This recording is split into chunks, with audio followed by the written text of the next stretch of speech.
Welcome to Accounting Theory, the final time. Hopefully this will be the second final tomorrow will be your final class before you graduate, right?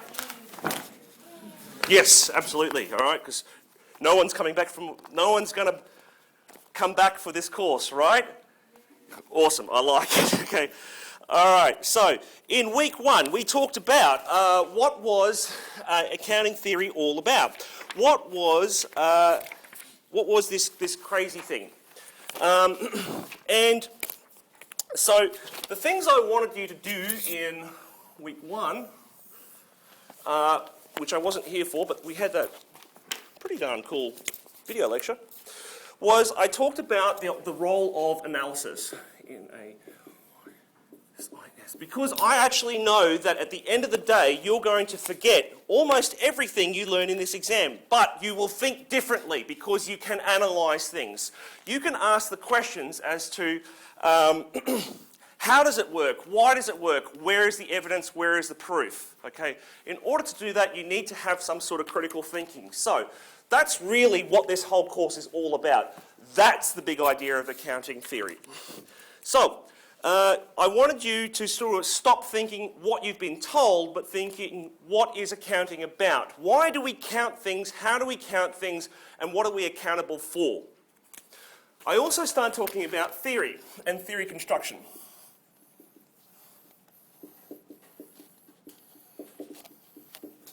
Theory construction.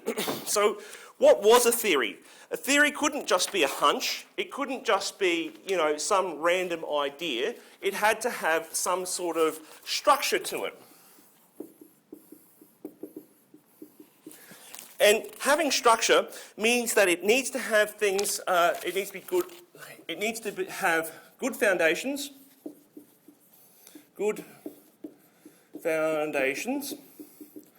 and it needs to have good materials. And so in that video lecture I had like these cardboard boxes and I was shaking them, all right? And the whole point that I was trying to get about those cardboard boxes is that if you had good materials and you had them on a solid foundation, they don't fall over. And then later on I had this little Play-Doh pyramid where it just didn't fall over, okay? That's what I was thinking in week one.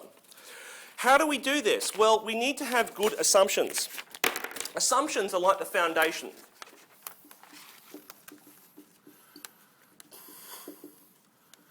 And the materials that form the parts of our structure, these are the arguments.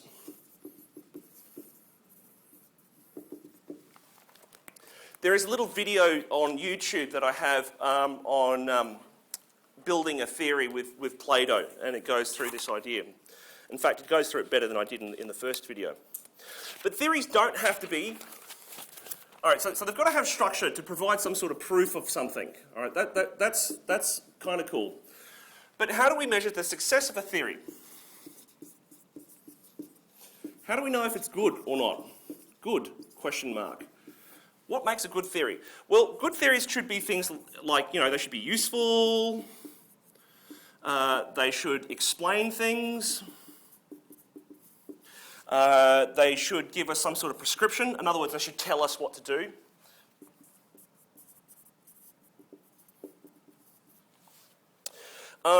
It's better if they fit, So if the theory fits in with our other ideas, that's always a good thing. It's also better if they have, a broader scope. Make sure I spell this right.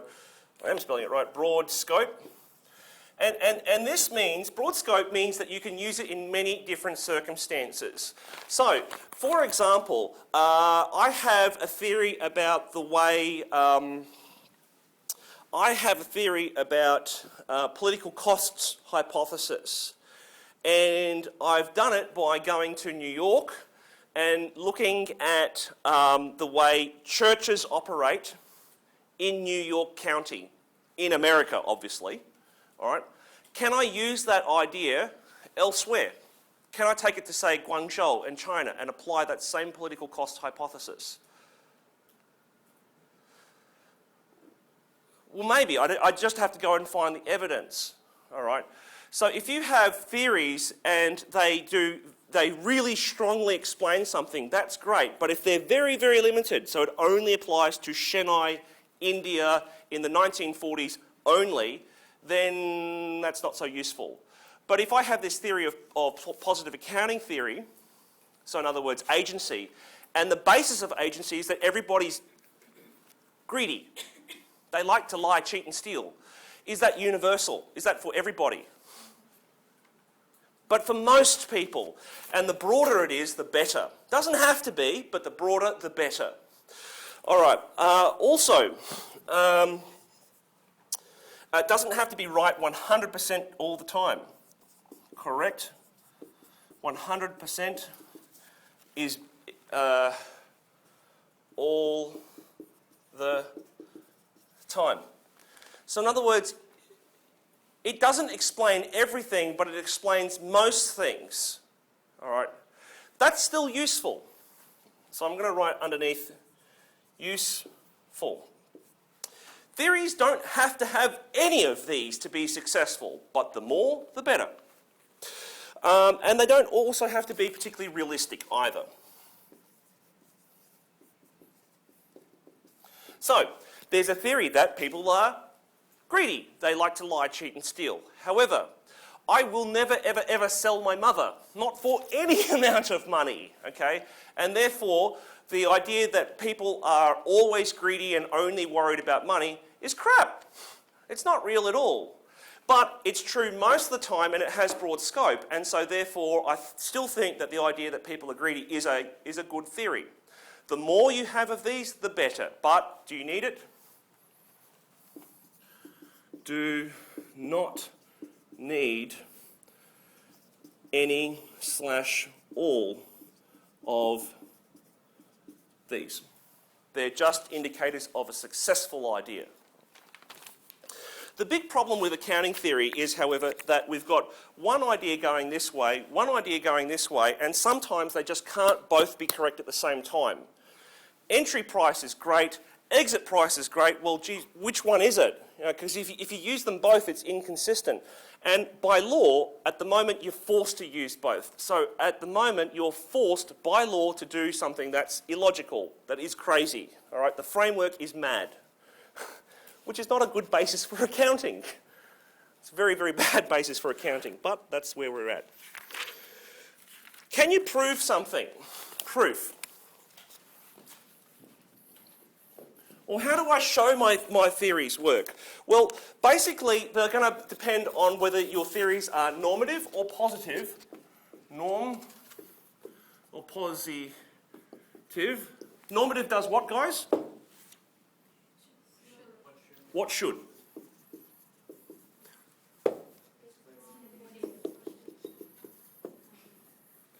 And predict. Yep. So, basically, both of these type of theories depends on, so how you prove your theory depends on what sort of flavour it is. There are two methods of proof. In fact, there are more than these two, but these are the two I'm going to put on my exam. The first one is called inductive. And the other one is called deductive. Inductive starts with the data.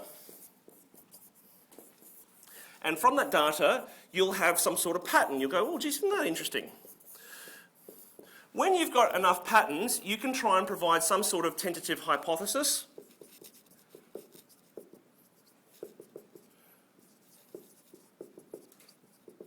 And if you're not sure what the hell a hypothesis is, I'll write this in a different colour for you.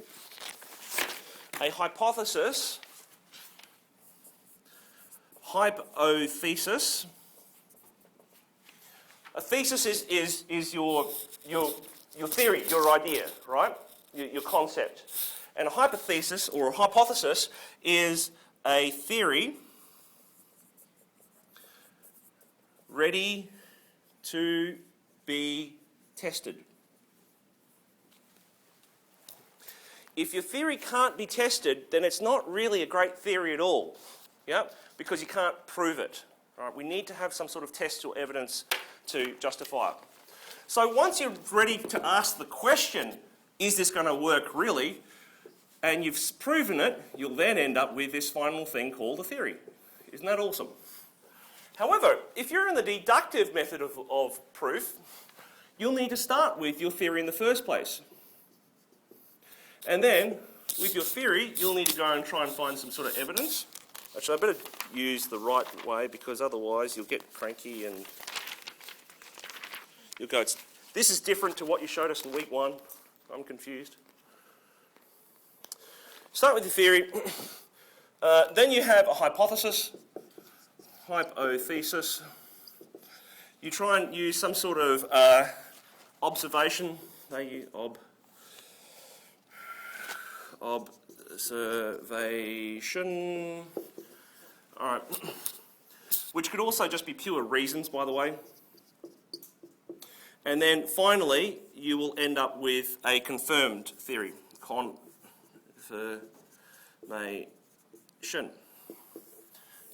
Now, the best, it doesn't matter whether it's normative or positive, if you can prove your theory going up or going down, then so much the better. It's stronger and easier to believe then.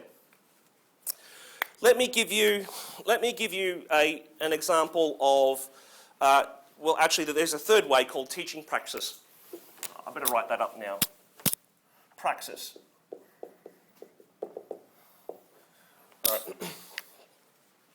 Praxis we did last week, and this is this rolling theory where what you do informs what you think, and how you think changes the way you act, what you do. And then what you do in the real world changes again the way you think. It's just, it's this never-ending revolution, right? Now, praxis applies to teaching as well in the classroom. I've noticed that many of my international students are from Asia. True or false? Many are? Yes, true. Okay, and that I've noticed that there is a way that an Asian student that will study that is different to the way a student that went to school in Australia has studied. So you take a Chinese person like myself, my name is Wong, all right, and you take a Chinese person like me and you put them in high school here in Australia and they think like an Australian because that's the high school method they went through, true? Yep. And so students in Asia, and that, for that matter, it seems like Sri Lanka as well. I think that would be fair to say. Yeah, you memorise a lot of stuff. You get memorised for the test, and then when you come to Australia and you do this, particularly this type of course, it's really challenging because it's different. It's really different. Yeah, and so there's a dissonance between the two. That theory that I've just had there is that. It's actually an example of praxis, but the idea that I've just tried to say that there is a difference between the way Australian students study and Asian students study is that, which one?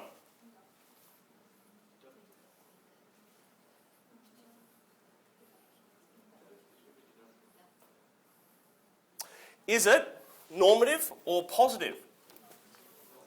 It's definitely positive, isn't it? All right. How do you know it's positive?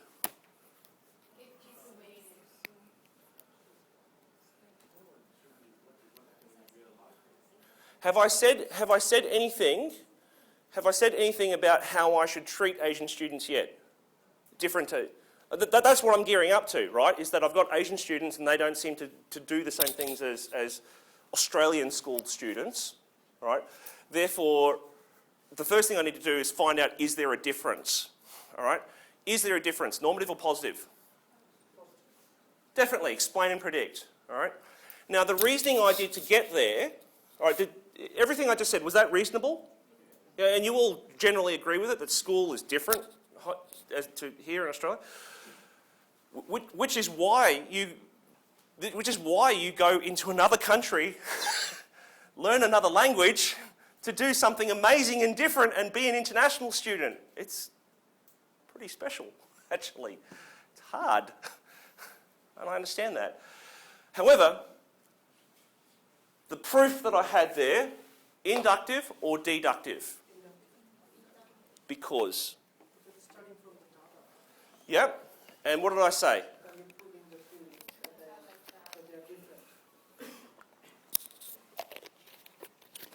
What's interesting here is that I said it's definitely a positive theory, but the first thing I started off with is I'm a teacher and I've noticed a difference. Why is that difference there? And that it generally happens, and I have some statistics behind it, and therefore I can say, well, there does seem these two don't behave the same way. But then I went and said, okay, why would that be? Asian students have, not Asian students, but Asian teachers, all right, have a teacher-centred role. They tell you the answers, they want you to memorise the answers, and they want you to get it perfect before you can answer back. In Australia, I want to hear your opinion first. Different, very different, yep. And so here I'm saying, okay, well, here is my idea of what it's like in Asia compared to what it's like here in Australia.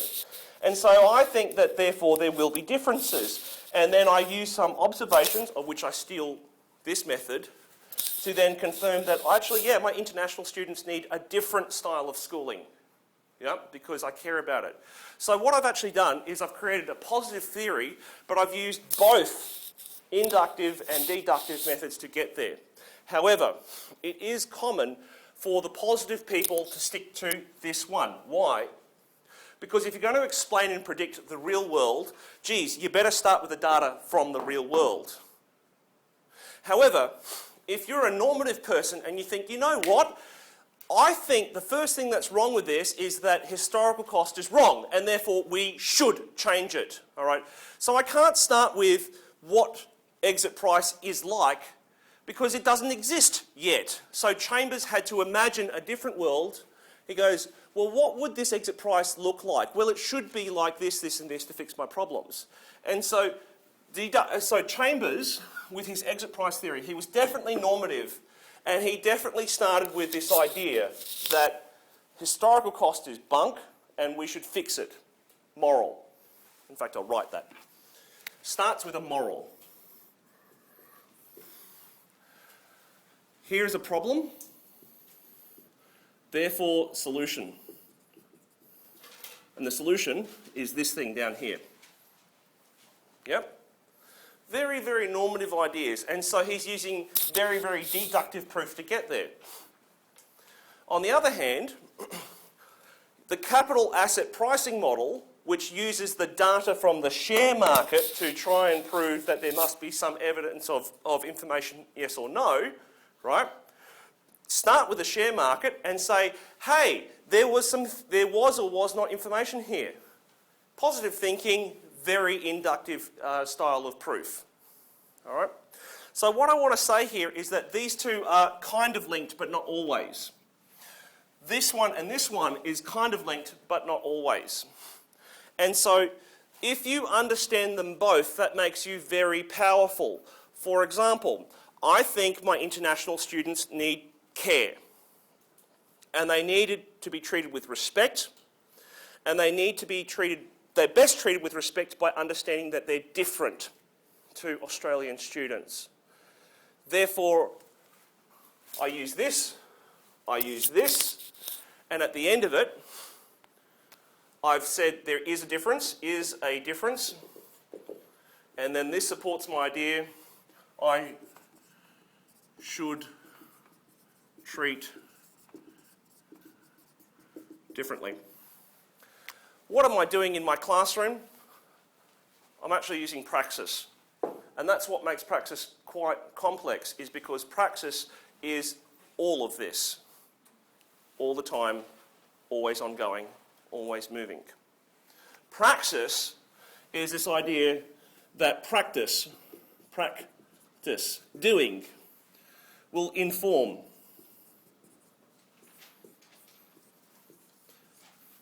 Your theory. Your theory will then explain.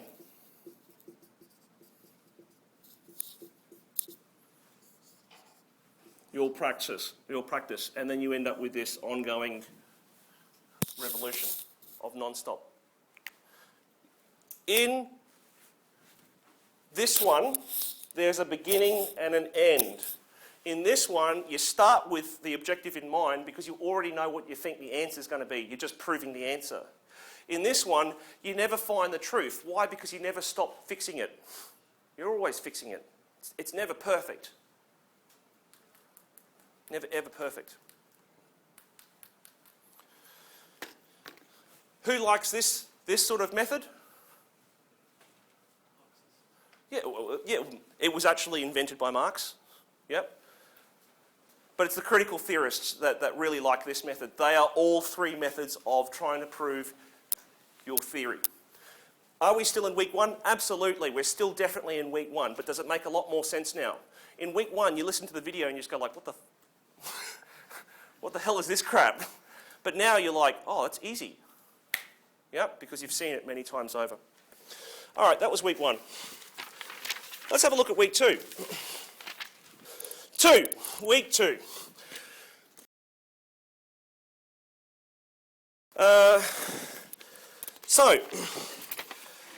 In week two, we're still building on this idea of what the hell is theory all about.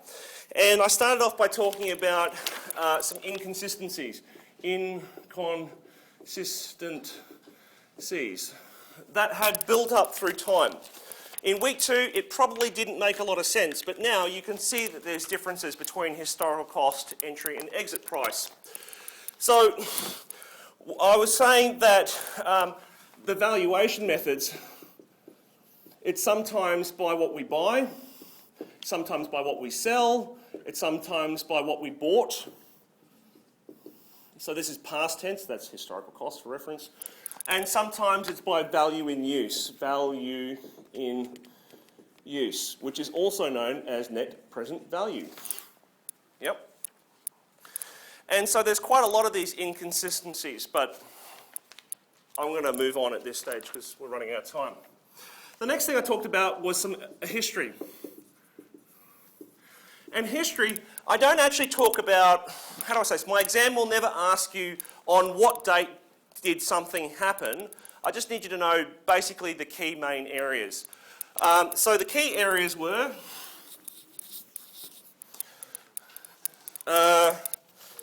early history. Well, actually the first thing that happened was in 1447. We had this guy called Luca Pacioli. Luca Pacioli. Good Italian man. All right, and he wrote a book. It was a textbook. It was a mathematics textbook called the Somma della Matrica Geometrica Proporzionali and Proporziona. All right. I hope no one's Italian in the room. All right. It was a mathematics textbook, and it was the first time that anybody had written down what the hell was this accounting business all about. However, something happened. It was the Industrial Revolution.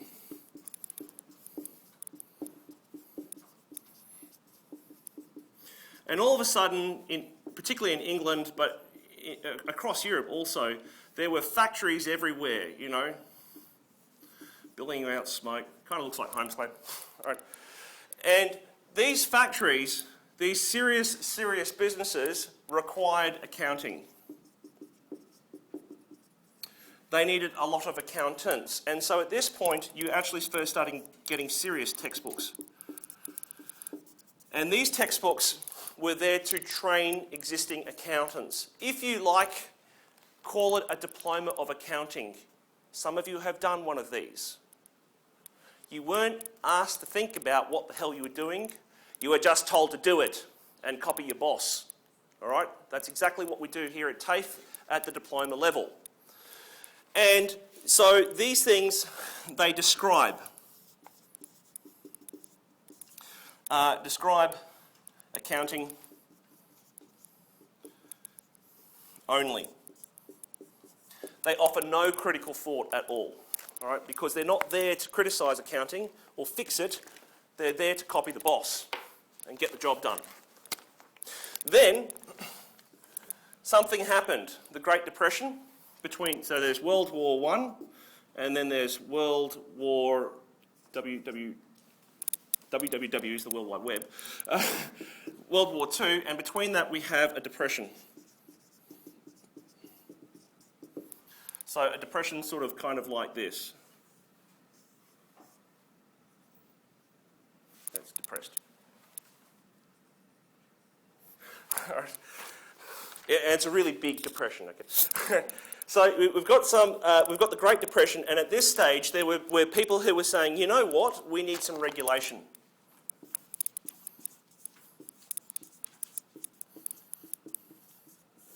Because we need to fix problems. After the World War II, we had, during the period of the 50s to maybe the 60s and even into the 70s really, a period of high inflation.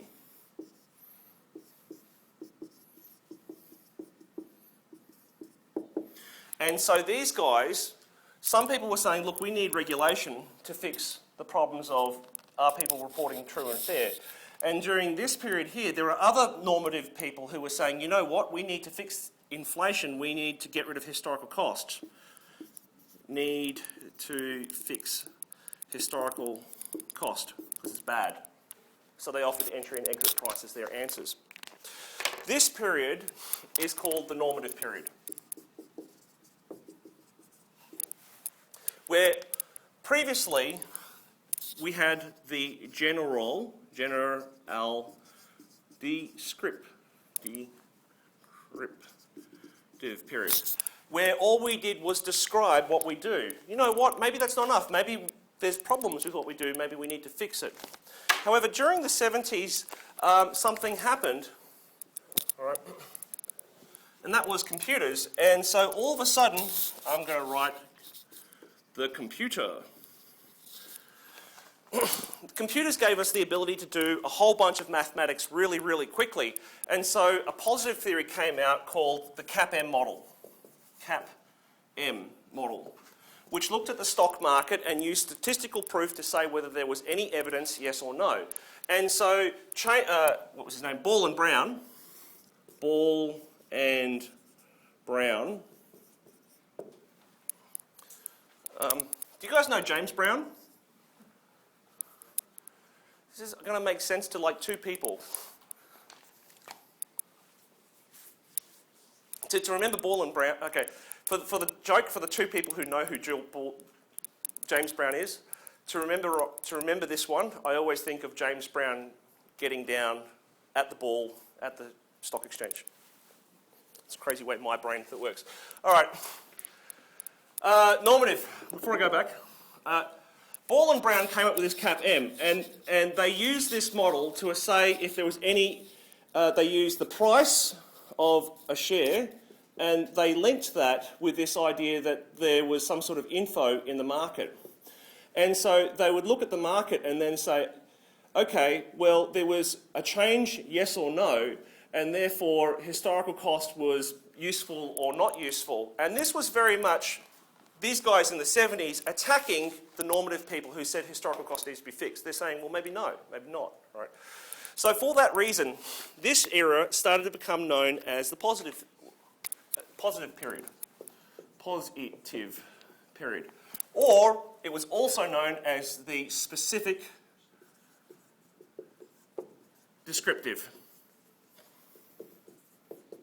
Why? Because they were using specific things, such as the share market, to specifically describe behaviours, also known as the scientific period.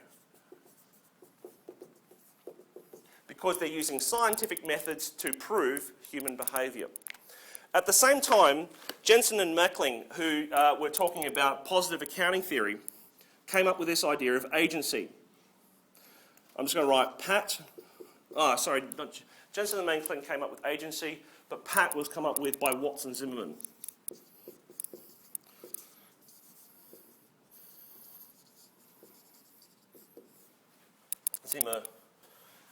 Man.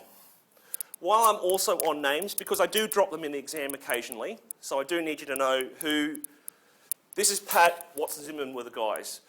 This is CAP-M, Ball and Brown were the guys. There was something called exit a bit later. Who was that guy? Chambers and Sterling. or chambers. And then the entry price, who was that? Vampires. Bell and Edwards, yeah, not Bella. If you write Bella in, I think I'll forgive you in the exam, all right? So it was Bell and Edwards. Edward. Edwards? Edwards, yeah. Yep. So here are some big names. I sort of do expect you to know them. Yep. So Ball and Brown criticised both of these groups because they were fighting amongst each other, and then Ball and Brown goes, you guys are both wrong, you're both idiots. There's nothing wrong with historical cost. Watson and Zimmerman, on the other hand, they took a different track and they go, you know what, everything's about markets. And that this idea of markets can govern individuals' behaviour, not just the entire supply and demand of everything, but very micro level, between people, all right? And so we can use agency to describe the way people will behave in certain circumstances. We can do it to describe the way laws get made through private interest theory. All right. We can use it to describe the way managers pick things or we can use it to describe the way managers tell you what's going on through the market for lemons or the market for takeovers. So there are a whole bunch of markets that fell out of this idea here. Now, where the hell are we? We are in 2013. We had 2005, which was... What happened in 2005? Sorry? Yes. I'd prefer IFRS rather than the AASB. Yep. Where what happened was the Australian standards decided to cut and paste the international ones, and we joined an international system, and you wrote an assignment based on that. Is this a normative theory or a positive theory? Very normative. We should be part of an international system for these reasons. We think it's good. Yeah. So now we've got some of these normative ideas about the need for regulation. We've got this mix of some exit, some entry, some historical cost. All right. We're still using the CAPM model to prove if there's any information out there. All right, when I was talking about that, there was this tweet from the White House about Obama being injured, and you can see it happening straight away. So this is a very, very useful tool. All right. And at the same time, agencies governing everything we do. So now today, you guys have to learn all of this, or you have to go and learn all of that history, look back at it. All right. And where are we going? Who knows? But things like triple bottom line and, not just accounting for dollars, but accounting for the stuff that matters in our life, like the air we breathe and the water we drink, all right? We're now accounting, we're doing water accounting, we're doing carbon accounting, and accounting is growing beyond its measure. Perhaps it should. I think it should. It's good for you guys, you get jobs, right? Others don't think we should either, okay? So that was really week 2 in a very, very quick nutshell. Again, when I taught you this in week 2, did it make any sense? It was pretty random. But now you've walked through it and you go, geez, it makes a lot more sense. Yes, sir? I can ask a question about history. I have previously asked a question about history in a previous exam. You can look it up online. However, all I want to know, the question I asked in the exam was, accounting history has been broken into many periods. Name 4 periods and give me a quick description. So you've got a mark for saying what it was and 2 marks for saying, describing it, okay? And so some people said, there was Luca Pacioli, that was prehistory. Wasn't really what I was looking for, but I gave them the mark anyway because it's true, right? Then there was a general descriptive period. Then there was a normative period about fixing things. Then there was a positive period about describing scientifically what the hell's going on. And then there's this present period, which is sort of nothing. All right, it's possibly extended. Okay. Yes, have I asked that question? Yes, I have. And you can look it up online. Now, part of what I've also done there was about, should we have lots of regulation? because don't forget we've had a GFC, all right? Or should we have no regulation because markets can do the job?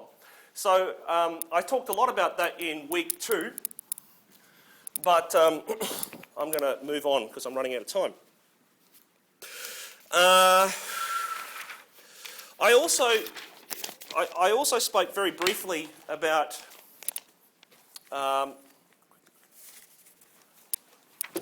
I'm just going to write here because I'm going to run out of space.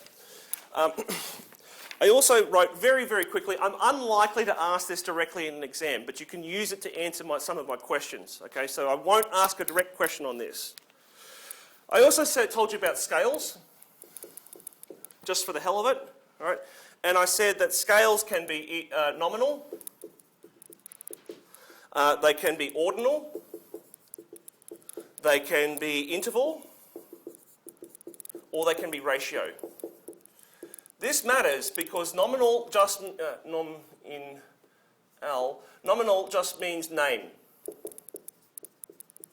All right, chart of accounts is a good example. Ordinal means greater than or less than. All right, biggest to smallest, something like that. Yep.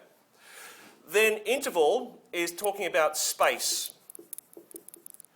All right, and a good example is time. And you can add an hour, you can subtract an hour, but you can't divide an hour by, you can't go 4 hours squared sort of thing. It doesn't quite work the same way, right? Whereas with ratio, this is just any number divided by any other number, and therefore you can do plus, minus, divide, multiply, every single piece of mathematics available.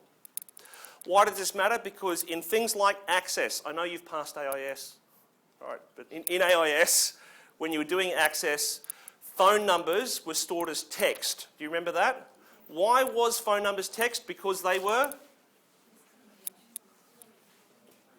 just names, yeah?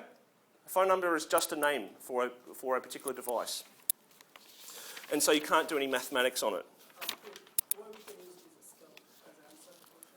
Well, okay, so in question 6, the answer is... How we can use the scale in I'm unable to answer that direct question because then I'll have to tell you what the question is. But let me give you a better example. This semester I haven't done Sharia finance because we ran out of time.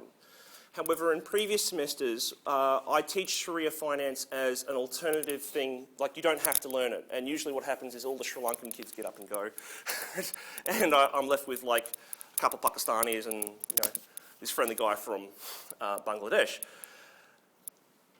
When I ask a question about the international standards, those that got up and left the room could talk all about the need for comparison, they could talk about all sorts of things, right? And the guy that was really interested in Sharia finance could have used Sharia finance to answer the question about how have international standards impacted, are they truly international, yes or no? What's the value of them? And so even though I say this is not on the exam exactly, you can find a way to use it. Yep. That's the skill I want you to learn. Sorry?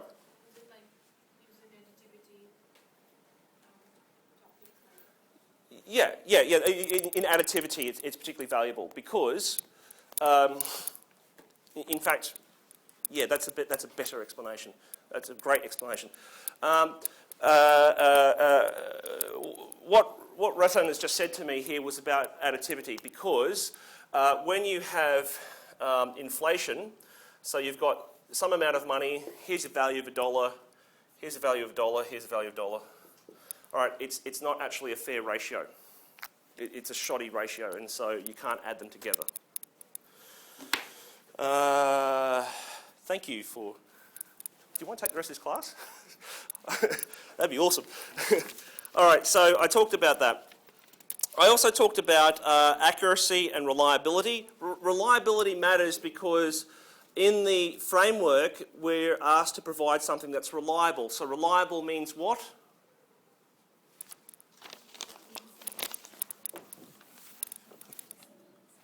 That's right, yeah. Reliable and then accurate. All right, accurate means close to truth.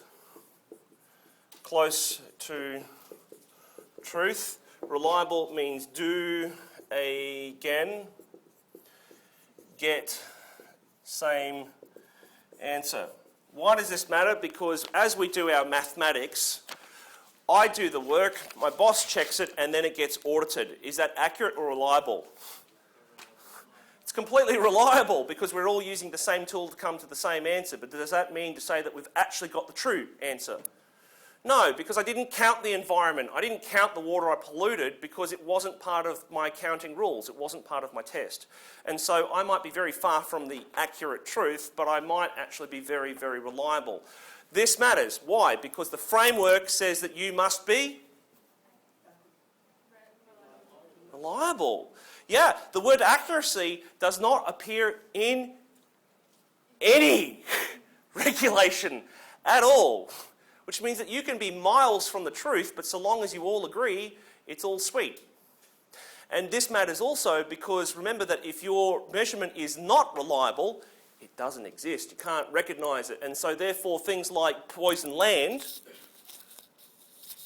things like the Fukushima nuclear power plant, or that rail company that happens to work somewhere around Australia, yeah, with poisoned land, remember that? They cannot reliably measure what they will have to pay to clean it up. And therefore, if it's not reliable, then it cannot be recognised, meaning that whole liability, billions of dollars that they owe to the community, that's magic. It's a crime. It's disgusting. And they legally have to do it. So it matters. This theory matters a lot. Okay, so that was week 2. Week 3, regulation and agency.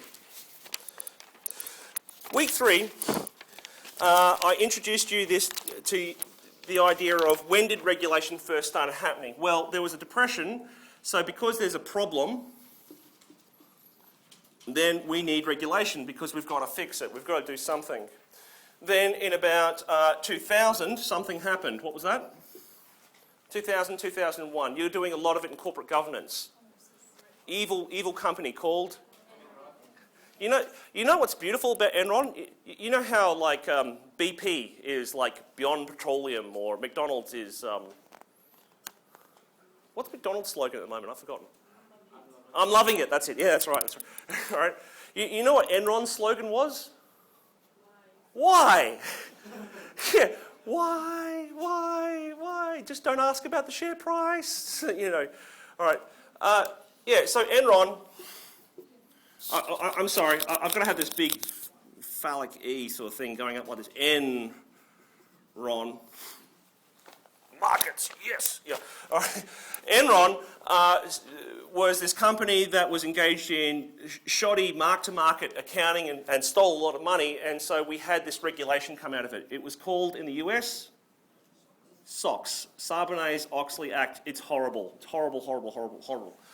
Then later on, we've got this thing called the global financial crisis, because clearly this didn't seem to fix it, did it? And so in the US, admittedly, they're not part of IFRS. And in fact, if there was no GFC, I'm 100% certain that the US would have joined. But because the GFC happened, the US just went, whoa, man, way too hard for me. All right. And at that stage, now, they're creating this other horrible thing called Dodd-Frank. So, regulation. Do we need all this bloody regulation? Because every time there's a problem, regulation follows. Every time there's a problem, regulation. Problem, regulation. Seems to be a pattern here. So, do we need it? Well, let's have a look at some alternatives. Maybe we don't need it.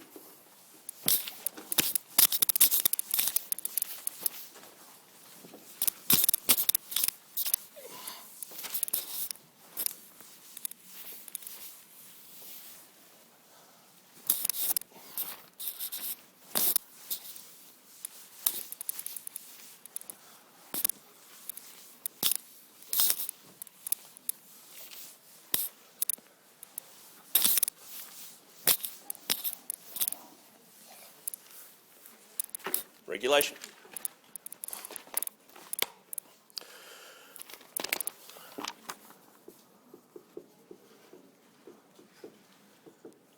Okay.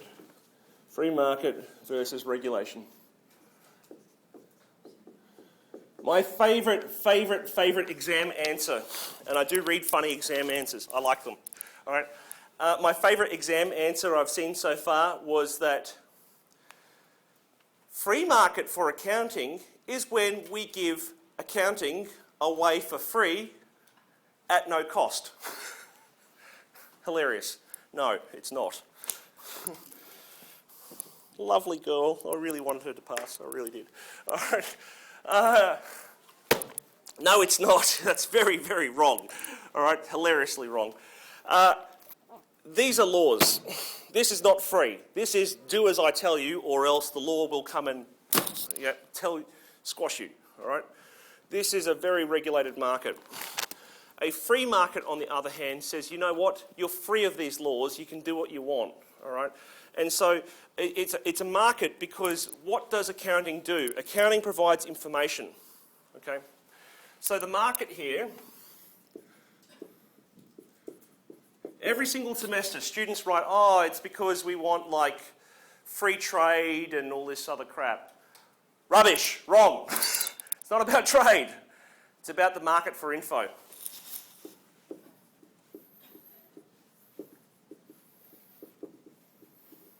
Market for information. And the idea is that we need good info will lead to better decisions.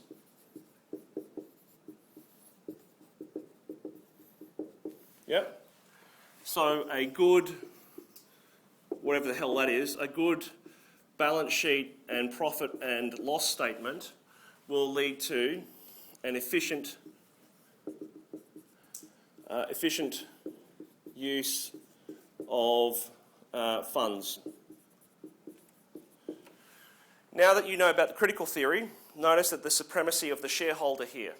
Yeah? It's not about the efficient use of labour or unemployment, because we don't care about that. It's not about the efficient use of the environment, because we don't care about that. It's about the efficient allocation of shareholders' funds. Beautiful. It's all completely capitalist. So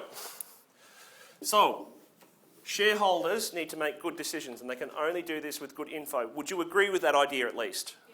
Yeah, it seems intuitive, all right. So, good information gives us better decisions. Ball and Brown challenge this because they go, you know what? Sorry? No. Ball and Brown, efficient markets hypothesis and CAPM. They said that historical cost was a rubbish way of putting together accounts, and they knew it was rubbish. But you know what? People used it, and therefore you don't need better information to get good decisions because it seems to work. Counterintuitive. Completely counterintuitive. So, getting back to the original idea, good information gives us better decisions. And so to get better information, do we need good regulation? To get this, do we need rules to create that market? Quick hands up. Who thinks, yes, we need rules? Who thinks that we don't need any rules, we can just do it as we want? 1, 2. Awesome. Go Margaret Thatcher. All right.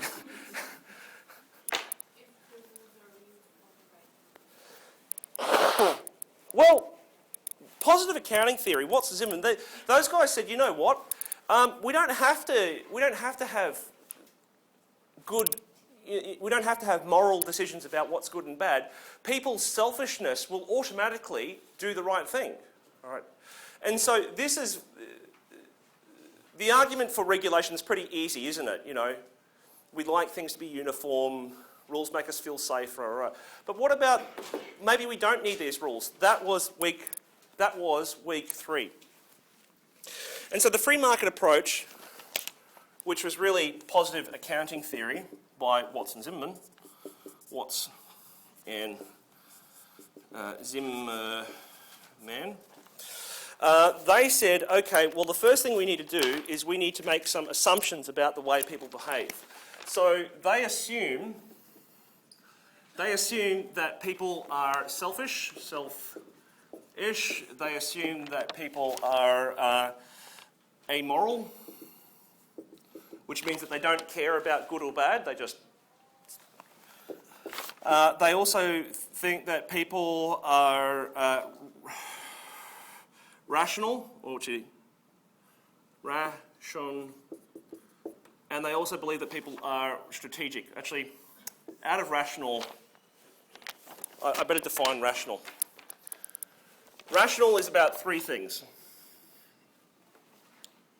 Rational is one, they maximise money. Max money.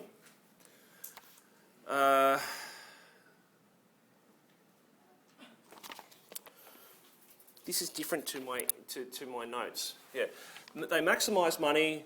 They are self-interested, and they also are strategic. I think I'm confusing you. I think I'm confusing myself, which is giving a confused answer. 1, 2, 3. If you want 3 easy things to remember, do the black. All right. They assumed that people were maximise their money, they want it for themselves, and they're going to behave in a way, I want something from you, so I will be nice to you and friends with you because I want something. All right. Yeah. All right. Let's just memorise that part. That's important. That's what they assume. Are these particularly realistic? Not always. Not always, all right? But are they useful on most of the time? Yes, and that makes them good enough. All right. And so they were saying that there's some sort of market for honesty that would appear. So they used these ideas, idea of behaviour, of human behaviour,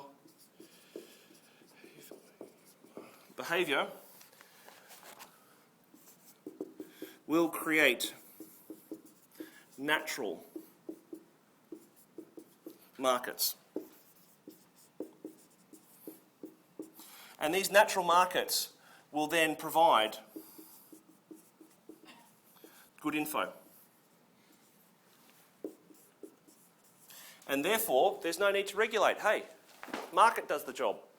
Free market automatically gives you the information that you want, which will mean good info and good results. How did they prove that? Well, there were three markets that they were talking about. First one was called the market for managers.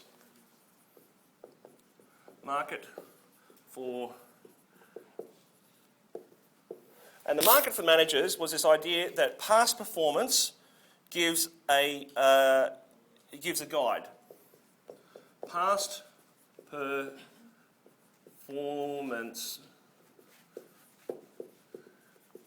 guides investment today.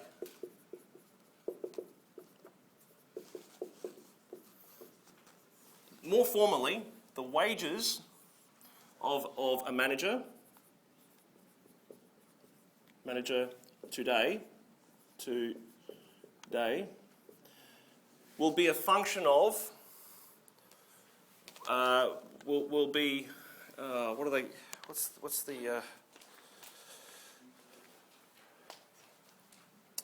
the wages today are due to, yeah, that's probably a better way. The wages of a manager today are due to the dividend performance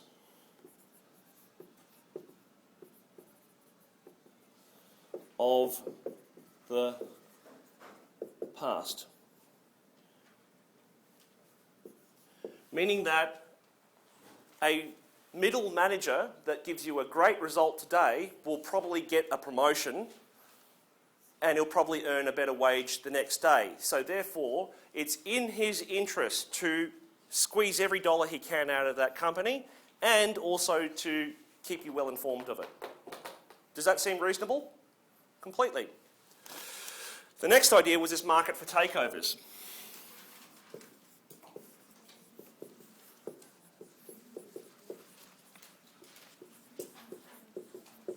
And this idea was that fear, all right? Actually, no. Before I go anywhere else, before I go to fear, bad companies get taken over. Sorry, which word do you want me to write again? Yeah. If there's any word you can't read here, tell me. Nina, you're confused. Which one?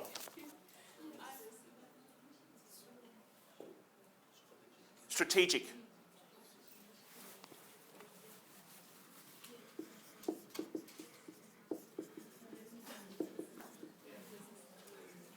If you can't read something, stop the class and ask, because no one else can read it either, okay?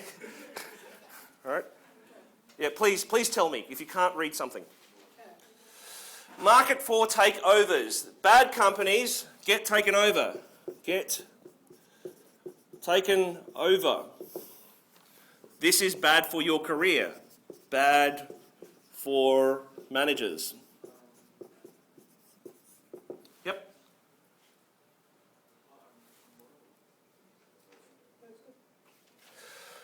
Bad companies get taken over. This is bad for a manager's career. And therefore, the fear, here is the important part, therefore, fear drives a manager to behave and report correctly. There is no incentive to lie, because the moment you get caught lying, and you will get caught, all right, you'll get kicked out. Bad. The final one is a market for lemons.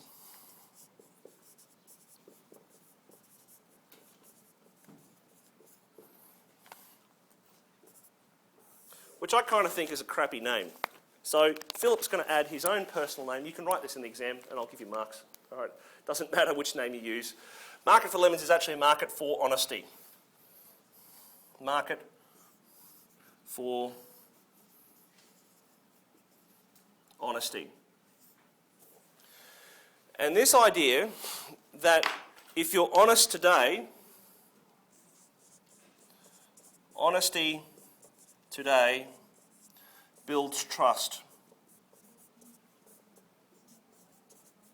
And therefore, high trust managers get paid more.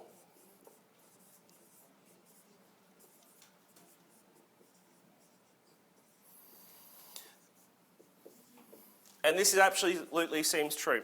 This also seems to explain why we have audit that occurs. Managers willingly accept audits. Why is that? Because if the manager pays for the audit out of his own pocket, you can you trust him more, and because you trust him more, then you don't price protect as the principal. And this seems to make sense because during the global financial crisis, companies that reported losses before the crisis were far less likely to go insolvent than those that kept the truth and were found out during the crisis. They got burned bad, very bad. Okay. There are problems with these arguments because if you are using this one here, the problem is what if you're old? Oopsie daisy. Old and end of career. Don't care. Don't care. If you have to get fired, if you know you're not going to keep your job tomorrow, Why tell the truth? Why do the right thing? Why? Because you're not going to get paid more tomorrow. You'll be dead. Market for takeovers. Well, the problem with this one... Oh, I like this one. Problem with this one is that this is the argument here. Bad companies get taken over, but good companies... Are you awake? Can't even see that. That's rubbish. All right. I'm going to have to do this in another colour. I'm going to find it. I've run out of red. Is that one any good? Good companies do get taken over. I'm thinking of a company like Instagram.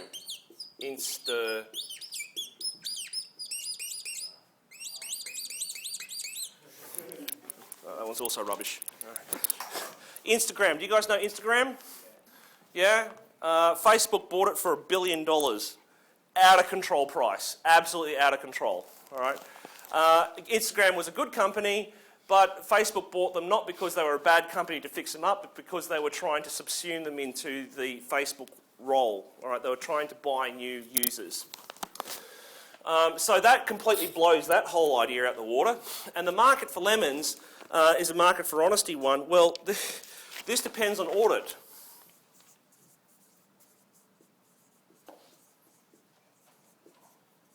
And so you know how Alan Jackson has taught you about this audit expectation gap?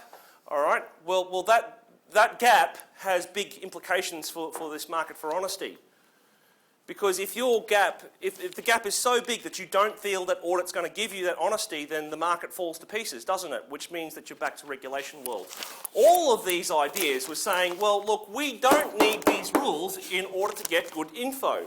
A market will naturally provide us with these ideas, so it will naturally provide us with good balance sheets and profit and loss reports, and therefore the capital market will hum along just fine. Government, you can get lost. We don't need you. So let me ask you again, guys. Who thinks we need rules? Yeah? Who thinks the market will do a good job? Oh, I've convinced a few more people. Good people. Go Margaret Thatcher. All right. All right. There's definitely two sides to this story. Okay? Definitely two sides to this story. And there's obviously no right answer, unfortunately, either. Okay, we don't have much time. We've got about 5 minutes to go. When you have to go, you tell me, and I'll probably stop everything, because that way I'll do it again. I'll start again tomorrow. You've got to go too? When's your test? Now. You should go too. Should we stop until do this in the tutorial tomorrow? All right, let's stop. All right. All right, so we're up to, we're only up to international issues. I'm not really worried about it. I'll just say some final marks and then we're done. Okay. I've spent an hour at least, non-stop, on the first three topics. Why have I done that? Because it's the topics you have forgotten. That's why. Yeah? You only just did this one last week, and you wrote an assignment on this one. These ones are still relatively fresh in your memory, but these ones here, they seemed madness when you started this course. Absolutely madness. You thought it was crap. I'm sure you did, because I did. Right? And you will have forgotten them, but they are equally valued in the exam. Therefore, I spend a lot of time on those first couple of weeks to show you that they are fully integrated with the rest of what you are doing. And at the same time, by talking about what makes good theories, I'm talking about these ideas in particular as we go. Thank you very much. I will see you tomorrow in the tutorial for 2 hours. We'll continue then.